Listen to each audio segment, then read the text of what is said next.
네, 인사드리겠습니다. 안녕하십니까? 같이 기도 먼저 드리겠습니다. 하나님 감사합니다. 예수님의 보혈로 우리를 구원해 주시고 또 예수님의 몸된 교회에 속해 있게 해주시고 또 날마다 우리를 인도해 주심을 감사드립니다. 한 해가 서서히 저물어가는 11월입니다. 우리 아이들이 올 한 해 영육간에 잘 성장했기를 간절히 바랍니다. 또 가르치고 함께 교제하는 우리 선생님들의 신앙도 또 더욱 성장했기를 또 간절히 기도합니다. 여전히 부족하지만 또 부족할 때 더 주님과 가까워질 수 있음을 알고 또 기뻐합니다. 오늘도 우리가 할 수 있는 최선을 다할 수 있도록 도와주세요. 우리를 사랑하시는 예수님 이름으로 기도드립니다. 아멘. 네, 오늘 공과는 다윗과 절뚝발이 왕자입니다. 다윗과 절뚝발이 왕자. 자, 본론에 들어가기 전에 한 가지 같이 고민을 좀 해봤으면 하는 것이 있습니다. 제목에 대한 부분인데요. 절뚝발이 이 부분입니다. 절뚝발이 요나단의 아들 무비보셋을 가리키는 건데 두 다리가 다 망가진 그의 절망적인 육신의 모습을 이렇게 절뚝발이 이렇게 표현을 한 건데요. 비록 이 절뚝발이 성경에 나와 있는 단어이긴 해도 요즘은 이 단어에 대한 거부감이 큽니다. 일단 좀 어감이 좋지 못하고요. 절뚝발이. 예. 또 좀 신체 장애인을 폄하하는 듯한 느낌을 주기 때문에 다리 저는 자 이렇게 표현하는 것을 올바른 표현으로 권하고 있습니다. 그래서 이제 우리가 보는 이 개역 한글 성경 말고 개역 개정판에서는 절뚝발이를 다리 저는 자 이렇게 다 통일을 했습니다. 우리 어른들이라고 그러면 그냥 가려가면서 쓰면 되겠다 싶은데 아이들, 혹이나 우리 아이들이 다리 저는 어떤 사람을 보고 이 공과 제목이 기억나서 무심코 절뚝발이다 이렇게 말한다면 다소 좀 문제가 생길 수 있습니다. 꼭 그런 경우가 아니라 하더라도요. 사회의 흐름이 이 단어를 지향하고 있는 것이 맞기 때문에 좀 신경을 써야 하지 않을까 싶습니다. 그럼 제목을 이렇게 다시 말해 볼 수 있겠네요. 다윗과 다리 저는 왕자. 왠지 좀 어색하죠. 아예 그냥 다윗과 무비보셋 이렇게 하면 어떨까 싶기도 하고요. 의외로 무비보셋이라는 이름을 잘 기억 못하는 친구들도 있기 때문에 이름을 오히려 언급해 주면 좋지 않을까라는 생각도 듭니다. 아니면 좀 근사하게 무비보셋과 왕의 식탁. 좀 은혜에 대한 느낌이 확 들지 않습니까? 제가 지금 은혜라고 했죠. 예, 성경 전체에서 은혜의 본질이 무엇인지를 가장 잘 보여주는 곳이 이 본문입니다. 자, 오늘 이 본문 들어가 보도록 할 텐데 사무엘하 9장 보시겠습니다. 사무엘하 9장입니다. 자, 사무엘하 9장을 이렇게 찾으시고요. 참고로 성경에서 믿음의 본질을 가장 잘 설명해 주는 곳은 예레미야 32장의 밭을 산 예레미야입니다. 밭을 산 예레미야. 이제 그것을 읽다 보면 이스라엘이 곧 망할 거라는 것이 나오고요. 감옥에 갇힌 예레미야가 밭을 사는 내용이 나옵니다. 나라가 망할 판인데 예레미야가 왜 그런 부동산을 사게 된 걸까? 그건 예루살렘이 반드시 회복될 거라는 그 하나님의 약속의 말씀을 믿는다는 행동으로 보여준 간증입니다. 그래서 이 믿음이라고 하는 건 현재의 상황을 바라보는 것이 아니라 하나님이 주신 약속의 말씀을 바라보는 거구나라는 걸 알 수가 있죠. 자, 그럼 참고로 하나 더. 성경 전체에서 하나님의 사랑의 마음이 가장 잘 나타난 곳은 어딜까? 누가복음 15장의 돌아온 탕자입니다. 그리고 좀 전에 말씀드린 은혜의 본질이 무엇인지를 가장 잘 설명해 주는 곳은 바로 여기 사무엘하 9장 사건입니다. 1절을 보시겠습니다. 다윗이 가로되 사울의 집에 오히려 남은 사람이 있느냐? 내가 다윗을 인하여 그 사람에게 은총을 베풀리라 하리라. 자, 지금 이 말을 하고 있는 다윗과 이스라엘은 어떤 상황이냐면 그야말로 태평성대입니다. 통일왕국을 이루었고 굵직한 정복전쟁들을 통해 나라를 안정시켰습니다. 행정조직도 정비했죠. 신정왕국의 기틀을 튼튼히 마련했습니다. 9장 앞에 있는 8장이 그런 내용들이에요. 이런 상황에서 다윗은 틀림없이 백성들에게 어질고 선한 정치를 폈을 겁니다. 다윗이 얼마나 연약한 백성들을 잘 살폈을지를 극적으로 보여주는 예가 바로 여기 1절 사건입니다. 이제부터 무슨 얘기가 펼쳐지냐면 원수의 후손에게조차도 상상 못할 자비를 베푸는 이야기가 나옵니다. 이 사건은 동시에 다윗이 요나단과 어떤 우정의 관계였는지, 그리고 다윗이 요나단과의 약속을 얼마나 신실하게 지켰는지를 보여줌으로써 진한 감동을 우리에게 더해주죠. 이제 1절에서 이 다윗은 사울의 집안에 남은 자가 있는지를 조사하는 내용으로 시작합니다. 다시 보실까요? 다윗이 가로되 사울의 집에 오히려 남은 사람이 있느냐? 내가 요나단을 인하여 그 사람에게 은총을 베풀리라 하니라. 남은 사람이 있느냐? 다윗이 아주 애타게 사람을 찾고 있습니다. 요나단과의 언약 때문인데 바로 여긴데요. 자, 접으시고 사무엘상 20장 보시겠습니다. 사무엘상 20장 12절.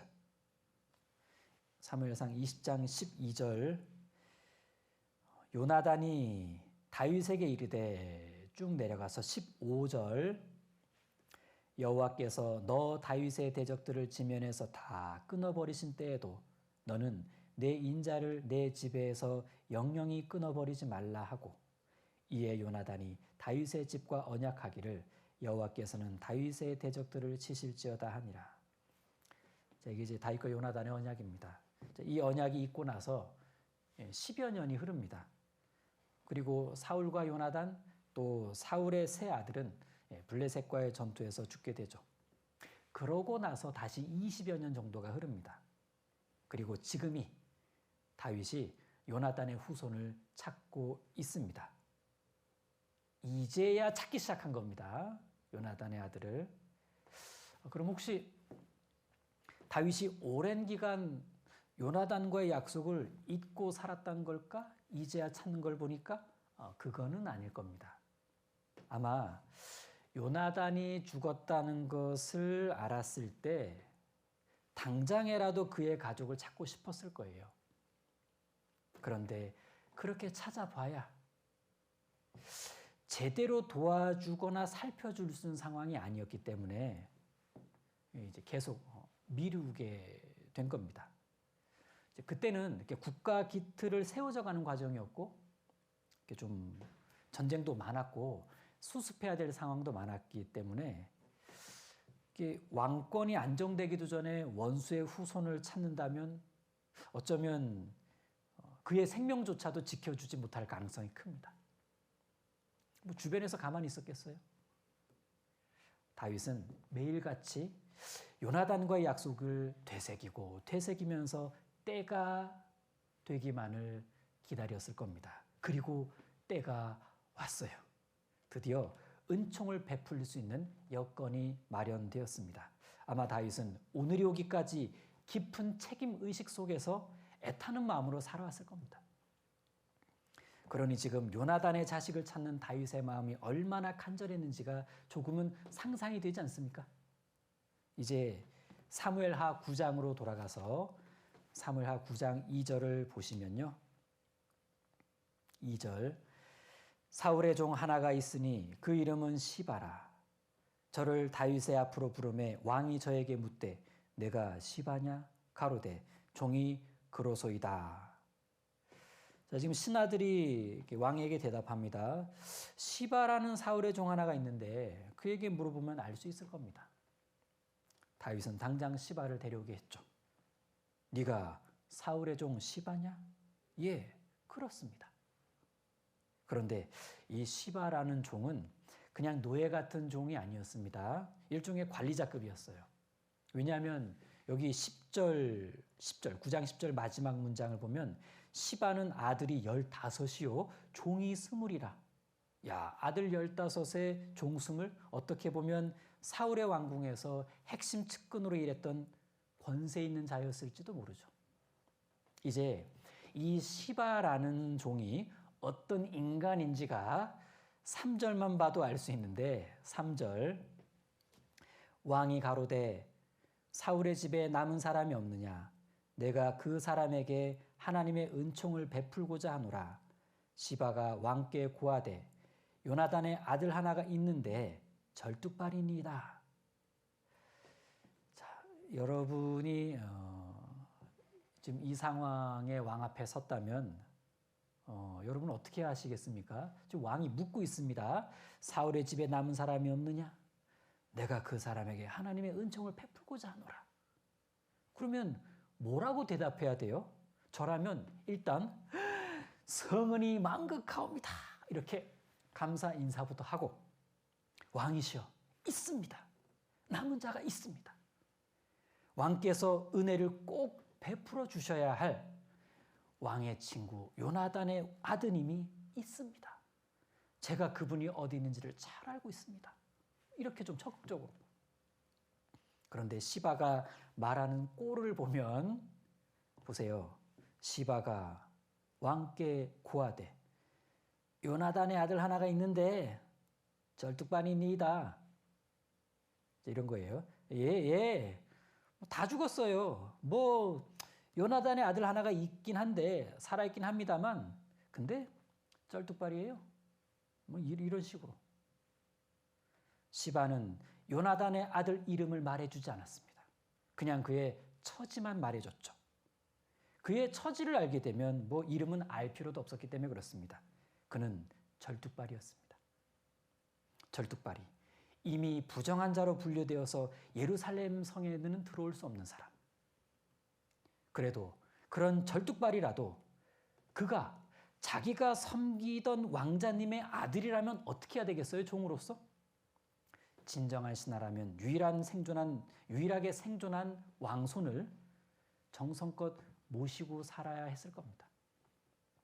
그런데 시바는 그냥 버렸어요. 그렇게 모든 이들에게서 버림받은 이 요나단의 아들은 어디서 어떻게 살고 있었냐면 4절 보시겠습니다. 왕이 저에게 묻되 그가 어디 있느냐? 시바가 왕에게 고하되 로드발 암미엘의 아들 마길의 집에 있나이다. 예, 이 요나단의 아들은 로드발이라는 곳에 살고 있었습니다. 로드발, 황무지라는 뜻입니다. 척박한 곳에 살았던 거죠. 척박한 곳에서 계속 살아왔던 겁니다. 사실 이 로드발은 요단강 동편에 있는 마을입니다. 요나단의 아들은 자기 지파, 그러니까 요단강 서편에 있는 베냐민 지파 땅에서 살지 못하고 요단강을 건너 요단 동편으로 도망가 살았던 겁니다. 왜 그랬을까요? 다윗과 그의 측근들이 두려웠을 겁니다. 숙청을 피해 숨어 사는 거죠. 요나단의 아들이 이렇게 어렵게 살 때 시바는 15 아들을 데리고 종 20명을 부려가며 호의호식하면서 살고 있었습니다. 이런 그가 얼마나 나쁜 인간인지가 뒤에 가면 더욱 분명해집니다. 자, 그럼 궁금한 것이 있습니다. 요나단의 아들은 왜 절뚝발이가 된 걸까? 선천적인 병이 있었던 걸까요? 그건 아닙니다. 안타까운 사고를 당해서 그렇게 된 겁니다. 사무엘하 이 앞쪽에 4장 4절을 보면요. 사울과 요나단이 이렇게 죽고 그 소식이 왕궁에 전해졌을 때 5살 된 요나단의 아들을 돌보고 있던 유모가 그 아이를 안고 급히 막 도망가다가 아이쿠 그만 아이를 땅에 떨어뜨립니다. 그 사고가 얼마나 컸던지 2다리가 다 망가졌어요. 그래서 절개되었던 겁니다. 그러니까 요나단의 아들은 자기 실수로 자기가 잘못해서 불구가 된 것은 아니고요. 자신의 의지와 상관없이 절뚝발이 운명을 맞이하게 된 겁니다. 그는 어릴 때부터 불행한 운명, 부정한 인생으로 살아가게 된 겁니다. 구원받기 전에 우리의 모습과 비슷하지 않습니까? 불행한 운명, 부정한 인생. 아마 그는 자라면서 자신의 운명을 한탄했을 겁니다. 그래, 난 원수의 후손이야. 난 불행해. 봐, 난 절뚝발이잖아. 난 절대 예루살렘에 들어갈 수 없는 부정한 자야. 그런데 그런 최악의 인생으로 살아가고 있던 사람을 지금 왕이 찾고 있는 거예요. 은혜를 베풀어 주려고. 단지 요나단의 아들이라는 이유 하나만으로 말이죠. 그런데 여기서 유심히 들여다봐야 할 부분이 있습니다. 3절 중간인데요. 3절 중간에 내가 그 사람에게 하나님의 은총을 베풀고자 하노라. 하나님의 은총을 베풀고자 하노라. 다윗은 자기가 베푸는 은혜라고 말하지는 않았습니다. 하나님이 베푸시는 은혜라고 말했죠. 이게 다윗의 겸손이자 그의 신앙입니다. 우리도 어떤 수고와 희생을 하거나 도움의 손길을 줄 수 있을 때 우리 마음에서 나가야 하는 표현이 그래, 이건 내가 아니라 주님께서 베푸시는 일이야. 이래야 겸손한 신앙일 듯 싶습니다. 자, 이제 다윗은 급히 요나단의 아들을 찾아 데려오게 합니다. 5절과 6절 보세요. 다윗 왕이 사람을 보내어 로드발 암미엘의 아들 마길의 집에서 저를 데려오니 사울의 손자 요나단의 아들 무비보셋이 다윗에게 나와서 엎드려 절하매 다윗이 가로되 무비보셋이여 하니 대답하되 주의 종이 여기 있나이다.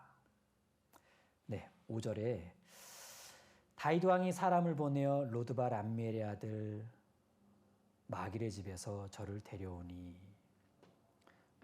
이 척박한 황무지 로드발에서 다행히 마길이라는 사람의 도움으로 근근히 살아가고 있던 요나단의 아들. 어느 날 왕궁에서 나온 사람들이 왕의 전가를 전해줍니다. 어명이요, 무비보셋은 왕의 명을 받으라. 예, 요나단의 아들, 그의 이름은 무비보셋이었습니다. 무비보셋은 어명을 받는 순간 생각했을 겁니다. 아, 드디어 올 것이 왔구나. 왕께서 드디어 대적의 자식을 찾으셨구나. 이제 나는 죽는구나. 왕 앞에 나아갔습니다. 비틀거리는 몸으로 왕께 절을 합니다. 그러자 왕이 부르는데 이게 웬일입니까? 이름을 불러주는 거예요. 자기 이름을 불러주는데 그 부르는 음성이 너무나 따뜻합니다. 무섭고 엄위한 목소리일 줄 알았는데 말이죠. 왕이 부릅니다. 무비보셋이여. 자, 6절 다시 보시면 사울의 손자 요나단의 아들 무비보셋이 다윗에게 나와 엎드려 절하매 다윗이 가로되 무비보셋이여 하니 대답하되 주의 종이 여기 있나이다. 자, 이 장면이 다윗과 무비보셋의 첫 대화입니다. 다윗은 먼저 이름을 불러줬죠. 이름 불러준 건 친근함의 표시입니다. 존중의 의미죠. 그래서 무비보셋은 당황할 수밖에 없었습니다. 긴장되고 떨리는 목소리로 왕의 부름에 대답합니다. 주의 종이 여기 있나이다. 다윗은 두려움에 떨고 있는 이 무비보셋의 음성을 금방 알아차릴 수 있었습니다. 그래서 얼른 안심을 시켜줍니다. 7절 다윗이 가로되 무서워 말라. 내가 반드시 내 아비 요나단을 인하여 내게 은총을 베풀리라. 내가 내 조부 사울의 밭을 다 내게 도로 주겠고 또 너는 항상 내 상에서 먹을지니라. 자, 지금 다윗이 이렇게 말했습니다. 다윗이 가로되 무서워 말라. 내가 반드시 내 아비 요나단을 인하여 내게 은총을 베풀리라. 그렇죠? 무서워 말라. 그리고 은총을 베풀리라. 이 왕으로서 무서워 말라 이렇게만 말해줘도 이건 큰 은혜입니다. 그런데 더 나아가서 은총을 베풀리라 라고까지 말해줬어요. 그리고 그 은총이 아비 요나단과의 약속 때문이라고 말함으로써 어떻게 보면 이제 무비보셋은 다윗과 요나단의 언약의 동반자가 된 셈입니다.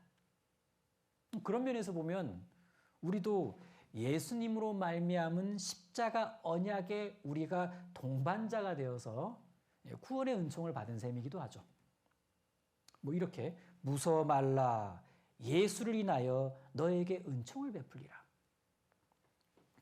이제 다윗은 무비보셋에게 세 가지 회복을 은총으로 베풉니다. 세 가지 회복. 크게는 첫 번째가 신분을 회복시켜줘요. 생각해보면 만일 요나단이 살아있었다면 요나단은 사울 다음으로 왕이 됐겠죠. 그럼 무비보셋은 왕자 신분입니다. 그래서 이 왕이 된 다윗은요, 요나단의 아들 무비보셋을 마치 자기 아들처럼 왕자로서 대우해 주겠다라는 은총을 베풀고 있는 겁니다.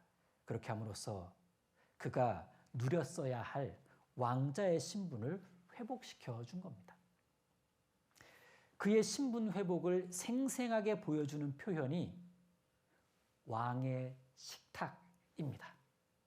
7절 끝에 보면 너는 항상 내 상에서 먹을지니라. 또 10절 중간을 보면 무비보셋은 항상 내 상에서 먹으리라. 11절 끝에서도요. 무비보셋은 왕자 중 하나처럼 왕의 상에서 먹으니라. 13절도 보면 무비보셋이 항상 왕의 상에서 먹음으로 예루살렘의 왕궁에 거하니라. 자, 왕의 식탁에서 함께하게 된 무비보셋. 내 상에서 먹을지니라. 항상 내 상에서 먹으리라. 왕자 중 하나처럼 왕의 상에서 먹으리라. 무비보셋이 항상 왕의 상에서 먹음으로 예루살렘에 거하니라. 그러니까 왕과 함께 살고 왕과 함께 먹는다? 그것도 왕의 식탁에서 항상? 이렇게 할 수 있는 존재는 왕자 신분밖에 없습니다. 가족으로 삼겠다라는 거예요. 왕자 중 하나처럼 왕의 상에서 먹으리라. 자, 다윗이 두 번째로 무비보셋의 처소를 회복시켜 줍니다. 두 번째 은총은 처소 회복이었습니다. 한때 왕궁에서 살다가 처절하게 버려져 황무지 로드발에서 살아가고 있던 무비보셋.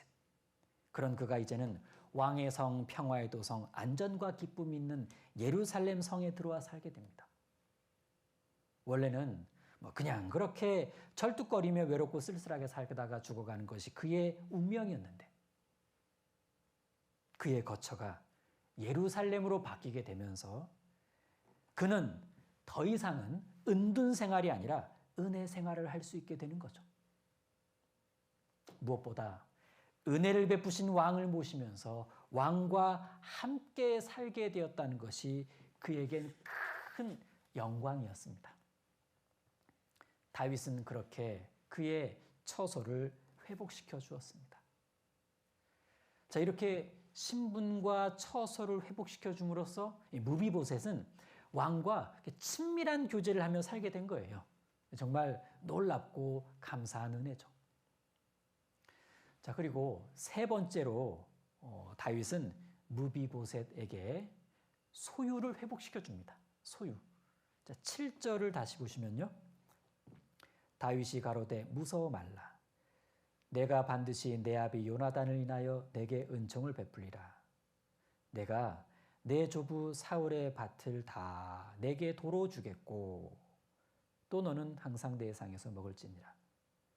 자, 여기 내가 내 조부 사울의 밭을 다 내게 도로 주겠고, 9장 여기 7절 넘어 9절 10절도 보시면요. 9절 10절 왕이 사울의 사환 시바를 불러서 이르되 사울과 그 온 집에 속한 것은 내가 다 내 주인의 아들에게 주었노니 너는 내 아들들과 너와 내 아들들과 내 종들은 저를 위하여 무비보셋을 위하여 밭을 갈고 거두어 내 주인의 아들을 공개하라. 그러나 내 주인의 아들 무비보셋은 항상 내 상에서 먹으리라 하니라. 시바는 아들이 15이요 종이 20이라. 다윗 왕은 무비보셋에게 몰락한 사울 집안의 모든 재산을 되찾아 주었습니다. 그리고 신하로서 종으로서 주인에 대한 자기 의무를 저버린 이 시바를 불러가지고요, 너 무비보셋 극진히 섬겨, 이렇게 명을 내립니다. 자, 그래서 크게 세 가지를 회복시켜 준 건데 신분, 처소, 그리고 소유, 전적으로 은혜였습니다. 자, 우리도 그렇습니다. 우리 은혜 받을 만한 일 하나도 없었죠. 그저 하나님 앞에 끌려 나와 무서운 심판만이 기다리고 있는 비참한 죄인이었습니다. 그런데 아무것도 한 일 없어도 아무리 두 발이 다 전달할지라도 왕이 결심한 은혜를 막을 수 없었던 것처럼 전적으로 타락한 아담의 후손일지라도 죄밖에 지은 것이 없더라도 그런 무력한 죄인들을 향한 하나님의 자비 또한 막을 수는 없었던 겁니다. 그렇게 해서 구원의 은혜를 받은 자들이 바로 우리입니다. 우리의 신분은 죄인의 신분에서 의인의 신분으로 회복되었고 천국 시민권을 얻었습니다. 또한 하나님의 자녀라는 놀라운 신분을 얻었죠. 그리고 지금은 이 세상에서 나그네처럼 살아가고 있지만 장차 하나님의 집 천성, 거기서 영원히 살아가게 됩니다. 감사하게도 황무지 로드발 같은 이 세상에서도 교회라는 푸른 초장을 주셔서 거기에 거하면서 살아가고 있습니다. 지금도 오늘도 교회가 우리의 처소인 겁니다. 교회 밖에서 살다가 교회에서 살게 됩니다. 처소가 바뀌었죠? 회복된 거예요. 한편 우리를 부욕해 주셨습니다.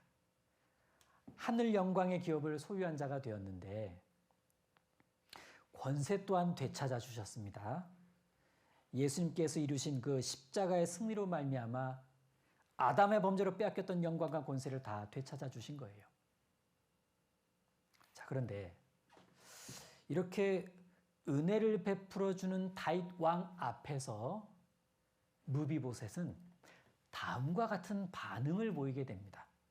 8절입니다. 9장 8절.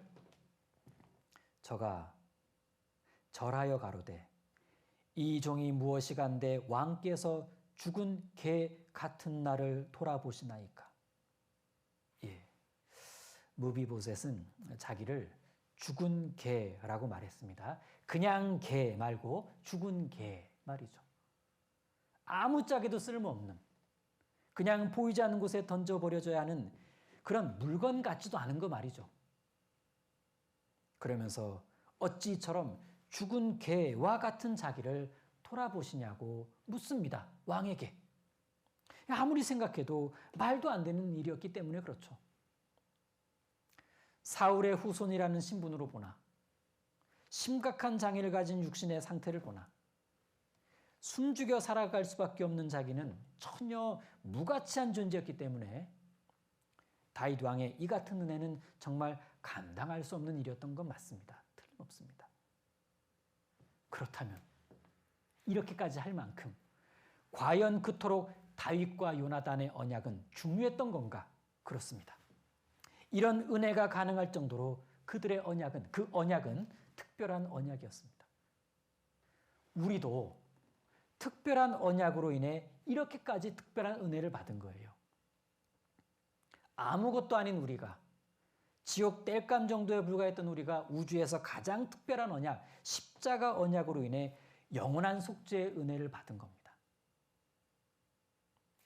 이날 무비보셋이 왕 앞에서 죽은 개 같은 나라고 한 이 고백이 우리의 마음을 울컥하게 하는 이유 역시도 맞네. 내가 무비보셋이었구나. 그래, 내가 무비보셋처럼 은혜를 입은 거야. 나는 정말 놀라운 은혜를 입은 거야. 이런 공감을 하게 되죠. 한 가지 흥미로운 사실은 다윗 왕이 베푼 은혜는 무비보셋 자신에게만 국한되지는 않았다는 얘기예요. 12절 보시면 12절 무비보셋에게 젊은 아들 하나가 있으니 이름은 미가더라.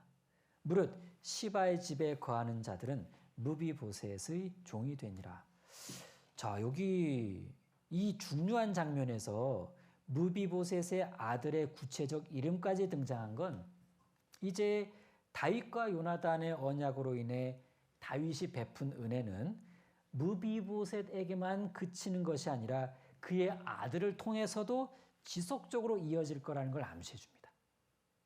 실제요, 역대상 8장 9장을 보게 되면 무비보셋의 아들 미가의 자손들이 정말 잘 번성해 나갔다는 것을 확인할 수가 있습니다. 비록 하나님께 불순종한 사울로 인해 그의 가문 전체가 몰락하는 형벌을 받긴 했지만 그 가운데서도요, 요나단의 후손들은 하나님의 축복을 받아 번창하게 된 겁니다. 그리고 9장 마지막 13절에서는요, 이 아름다운 은혜의 결론을 이렇게 소개하고 있습니다. 13절 무비보셋이 항상 왕의 상에서 먹음으로 예루살렘에 거하니라. 그는 두 발이 다 절뚝이더라. 자, 이렇게 정리할 수 있죠? 항상 왕의 상에서 먹었다. 예루살렘에서 계속 살았다. 하지만 여전히 장애를 가진 자였다. 그는 두 발이 다 절뚝이더라. 그러니까요, 신분과 처소가 바뀌었다고 육신까지 바뀐 것은 아니었습니다. 육신은 여전히 연약했어요. 그러니까 이 신분 처소 바뀐 걸로 이 육신의 건강까지 다 나은 것이 아니라 여전히 연약한 육신을 가지고 살게 되었다는 얘기입니다.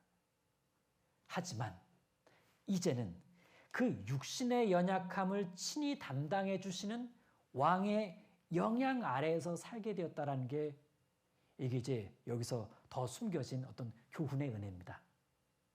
자, 그 육신의 연약함까지 담당해 주시는 왕의 영향 아래에서 살았다. 어쩌면 이런 게 완전한 은혜가 아닐까 생각을 하게 됩니다. 혹시 무비보셋이 다리도 다 나았다면 어떻게 됐을까요? 언제 자기가 연약했었는지를 잊어버리진 않을까요? 더 이상 왕의 도움은 필요 없다고 생각하고 나 그냥 성 밖에서 자유롭게 살래 하고 그렇게 마음대로 살려고 하고 하지는 않았을까요? 은혜의 감사함이 식어지면서 은혜에 보답하려는 마음도 희미해지지는 않았을까요? 무비보셋은 매일 아침 절뚝거리는 자기의 다리를 보면서 이런 내가 이런 은혜를 입고 있구나. 이게 날마다 이렇게 생생했을 겁니다. 그러고 보니 제 자신이 생각이 났습니다. 구원받아서 하나님의 자녀가 되고 주님의 몸된 교회 안에 이렇게 거하면서 늘 말씀과 교제의 식탁에서 먹고 마시고 있습니다. 그런데 항상 연약하고 실수투성인 제 자신을 제가 알고 또 봅니다. 쉽게 죄에 넘어지는 제 자신을 알죠. 그럼에도 주님은 이런 나를 왕의 식탁에서 물리치지 않으십니다. 교회에서 배제버리지 않으세요. 도와주시고 고쳐가시며 의미 있는 삶의 기회를 주고 계십니다.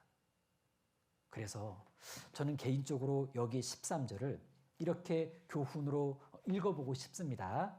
자, 13절요. 아무개는 항상 왕의 식탁에서 먹음으로 교회 안에 거하니라. 하지만 그는 여전히 연약하더라. 이렇게. 네, 그 왕의 식탁이라는 찬양이 있습니다. 가사가 이래요. 가사를 한번 읽어드려 볼게요. 왕의 식탁으로 날 부르신 주, 왕의 식탁에서 날 돌보시네. 주와 함께 먹고 마시며 주 얼굴 보게 하신 아버지 감사합니다. 나 같은 죽은 개를 부르신 주, 황폐한 땅에 버려진 잊혀진 나를 왕의 식탁에 앉으며 주 음성 듣게 하신 아버지, 나를 드립니다. 사랑합니다. 사랑합니다. 나의 수치를 거두신 아버지, 주 경배합니다. 경배합니다. 나의 수치를 거두신 아버지. 이런 가사입니다. 왕의 식탁. 자, 신분으로 보나 육신의 상태로 보나 가까이 하기에는 거리껴지는 존재일 수밖에 없었던 무비보셋. 그런데 왕은 그를 왕의 식탁의 주인공 중 하나로 삼아주었습니다. 평생의 말이죠. 왕은 절뚝거리는 그와 마주하는 것을 창피하지 않았습니다. 눈살을 찌푸리는 주변의 시선도 개의치 않았습니다. 마음을 다해 그를 정말 아끼는 아들처럼 사랑해 주었습니다. 은혜가 형편과 장애를 피해가지는 않더라는 거예요. 진정한 은혜였습니다.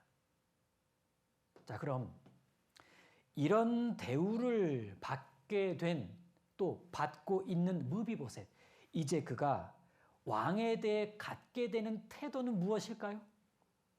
두말하면 잔소리, 보답입니다. 은혜에 대한 보답. 근데 안타까운 건요, 무비보셋의 입장에서는 왕에게 보답할 건 없었어요. 자기 몸이 그러니까. 또 왕이 뭐가 부족한 사람이 아니잖아요. 그런데 무비보셋은 진짜 은혜에 대한 보답이 무엇인지를 우리에게 아주 잘 보여주고 있습니다. 바로 19장을 보면 알 수 있습니다. 자, 사무엘하 19장을 보시겠습니다. 한참 넘어가죠? 많은 일이 있었어요. 그 사이에. 자, 사무엘하 19장. 자, 그 사이에 무슨 일이 있었냐면 다윗이 밧세바와 동침합니다. 그의 남편 우리아를 죽게 만들죠. 하나님 앞에 간음죄와 살인죄를 범하게 돼요. 나중에 나단 선지자의 책망으로 회개하고 돌이키지만 징계는 주어집니다. 다윗은 자기 아들 압살롬에 의해 반역을 당하게 되고 궁을 빠져나와 도망을 가게 됩니다. 이후 다행히 반역은 진압되지만 압살롬은 요압 장군에 의해 죽게 됩니다. 이 과정에서 하나님은 압살롬이 자기 편에 있는 아히도벨의 뛰어난 모략보다 다윗 편에 있는 후세의 모략이 채택되도록 역사하십니다. 자, 다윗은 이제 궁으로 돌아옵니다. 그런데 이때 무비보셋에게 억울한 일이 이제 하나 생기는데, 그 무비보셋의 종 시바가 그 왕이 돌아오기 전, 정확하게는 왕이 예루살렘을 도망갈 때 이 시바가 무비보셋을 모함하는 일이 있었어요. 자, 그 억울한 일이 결국은 다윗이 왕으로 돌아올 때 결국 그 일이 이제 정리가 되고 밝혀지게 되는데, 일전에 다윗이 압살롬을 피해 황급히 도성을 빠져나갈 때 이 시바가 많은 음식물을 가지고 와가지고 다윗 일행을 영접하면서 뭐라고 말했냐면은, 아유 왕이시여, 지금 무비보셋이 야 이제 자기 나라가 세워질 거라고 떠벌리고 다닙니다. 이런 거짓말을 했습니다. 그 덕에 시바는 무비보셋의 재산권을 모두 넘겨받게 돼요. 그리고 얼마 후 다윗은 왕궁으로 다시 돌아오게 되는데 그때 무비보셋이 다윗을 맞이하러 나갑니다. 그리고 바로 그때 그 장면이 은혜에 대한 진짜 보답은 이런 거구나 라는 걸 우리에게 충분히 느끼게 해줍니다. 자, 19장 24절 보시면, 자, 24절부터 제가 읽겠습니다. 사울의 손자 무비보셋이 내려와서 왕을 맞으니 저는 왕의 떠난 날부터 평안히 돌아오는 날까지 그 발을 맵시내지 아니하며 그 수염을 깎지 아니하며 옷을 빨지 아니하였더라. 예루살렘에서 와서 왕을 맞을 때 왕이 저에게 물어 가로되 무비보셋이여 내가 어찌하여 나와 함께 가지 아니하였더뇨? 대답하되 내 주 왕이여 왕의 종 나는 절뚝발이이므로 내 나귀의 안장을 지워 타고 왕과 함께 가려 하였더니 나의 종이 나를 속이고 종 나를 내 주 왕께 참소하였나이다. 내 주께서는 하나님의 사자와 같으시니 왕의 처분대로 하옵소서. 내 아비의 온 집이 내 주 왕 앞에서는 다만 죽을 사람이 되지 아니하였었나이까. 그러나 종을 왕의 상에서 음식 먹는 자 가운데 두셨사오니 내게 오히려 무슨 오름이 있어서 다시 왕께 부르짖을 수 있사오리까. 자, 무비보셋은 왕이 이렇게 도망갈 때 왕과 함께 동행하려고 했습니다. 당연하죠. 하지만 시바 때문에 그렇게 못했습니다. 무비보셋은 분한 마음을 뒤로하고 왕이 돌아올 날만을 손꼽아 기다리게 됩니다. 무사히 돌아오기를 간절히 하나님께 기도하죠. 자신을 사랑하고 죽음과 절망에서 건져준 이 왕의 안전한 귀환을 위해 간절히 기도하게 되는 무비보셋. 함께하지 못해도 함께하고 싶은 그 간절함에 자신이 할 수 있는 고난에 들어가게 되는데 발을 씻지도 수염을 깎지도 옷을 빨지도 못할 왕을 생각하면서 자기 역시도 그런 걸 하지 않기로 합니다. 차마 할 수가 없었어요.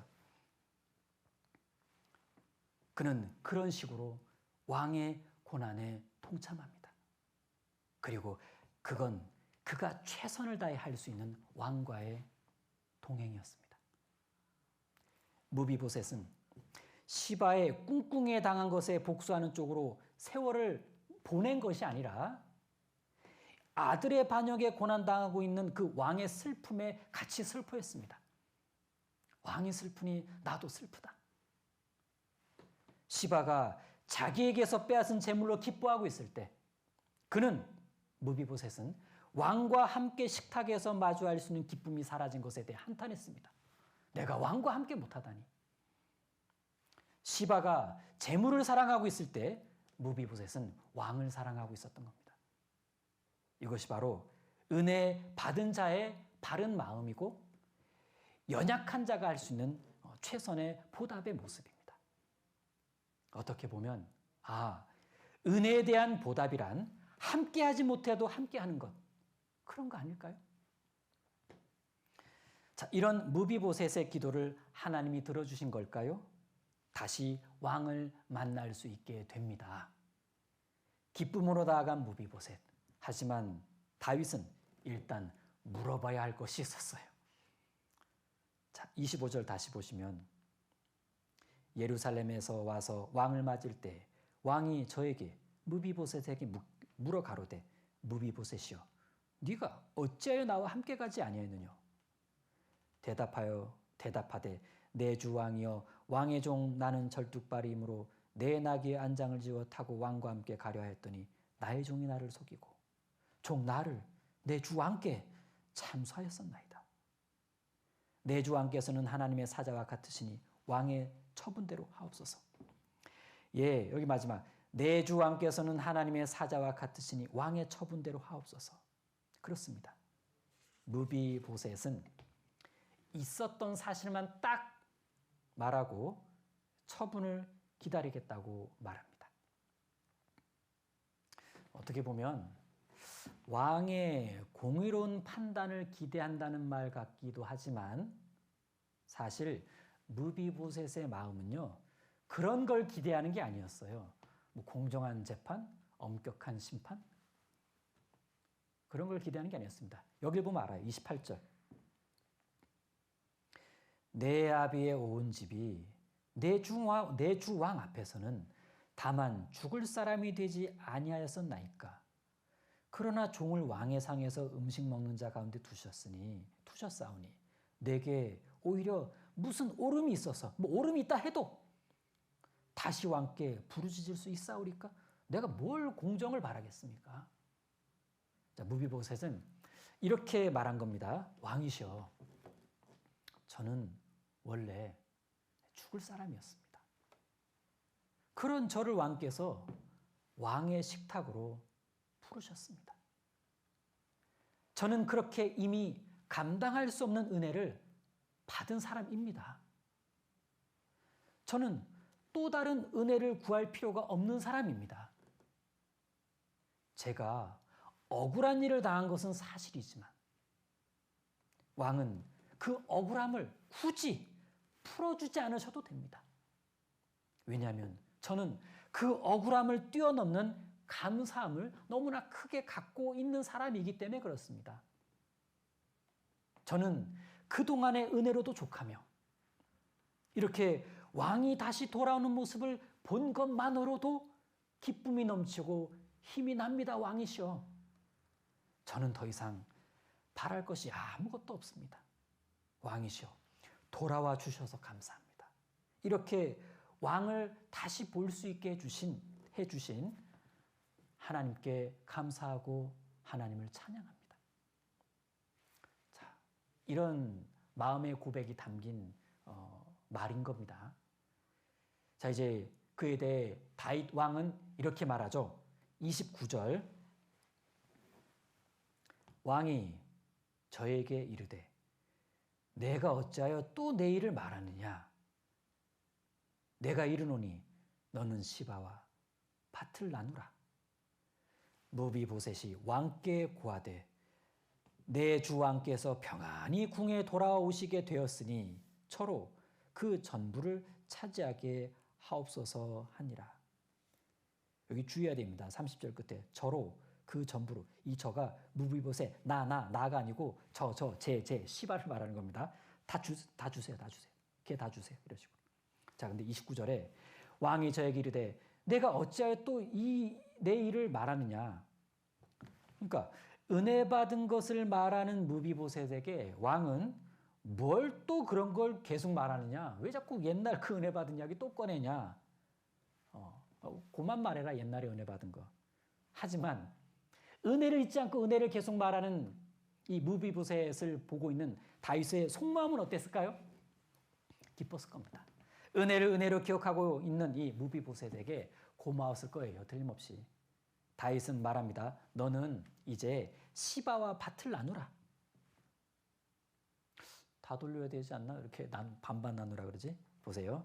다윗은 재물에 눈이 먼 시바와 재물에는 관심이 없는 무비보셋에게 재물을 나눠 가지라고 말합니다. 왜? 어쩌면 재물을 탐하는 시바가 더 이상은 무비보셋을 괴롭히지 않게 하려는 조치일 수 있어요. 자, 줄 테니 고만 무비보셋 괴롭혀라. 그런데 무비보셋이 이렇게 말했잖아요. 무비보셋이 왕께 고하되 내 주 왕께서는 평안히 궁에 돌아오시게 되었으니 저로 시바로 그 전부를 차지하게 하옵소서 하니라. 역시 무비보셋이 원했던 것은 재산 회복이 아니라 왕과의 관계였어요. 오로지 왕을 사모했던 겁니다. 자기를 사랑해준 왕을 정말 사랑하고 있었던 겁니다. 그러고 보면 사랑의 은혜를 받은 것에 대한 진정한 보답은 사랑입니다. 사랑이 은혜에 대한 보답입니다. 기도하고 마치겠습니다. 하나님 감사합니다. 오늘 다윗과 무비보셋에 대해 살펴보았습니다. 우리가 무비보셋임을 고백합니다. 모쪼록 무비보셋의 마음으로 왕 되신 우리 주님을 주님 만날 때까지 식지 않는 사랑으로 사모할 수 있도록 도와주시기를 간구합니다. 우리를 사랑하시는 예수님 이름으로 기도드립니다. 아멘.